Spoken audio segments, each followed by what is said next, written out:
দুই নম্বর হলো নেক সন্তান, এমন সন্তান রেখে যাবেন যে সন্তান আপনার ইন্তেকালের পরে জানাজা নামাজের জন্য দাঁড়ায় যাবে, আপনাকে সুন্দর করে শেষ গোসল দিবে। আপনি আমি যদি এখন দুনিয়া থেকে বিদায় নিয়ে চলে যাই, আমাকে কখনো আর ঘরের মধ্যে নিবে না।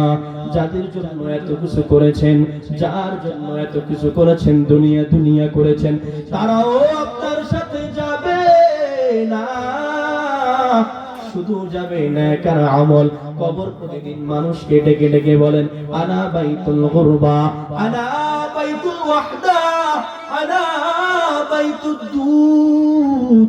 আমি কবর কিন্তু অন্ধকার ঘর, আমি কবর কিন্তু ভালো জায়গা না, আমি কবর কিন্তু পোকামাকড়ের ঘর, আমি কবর কিন্তু জুলমের ঘর, আমি কবর এত সংকীর্ণ।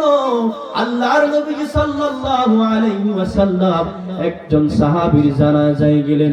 সাহাবীর জানাজায় যাওয়ার পর আল্লাহর নবীজি জানাজায়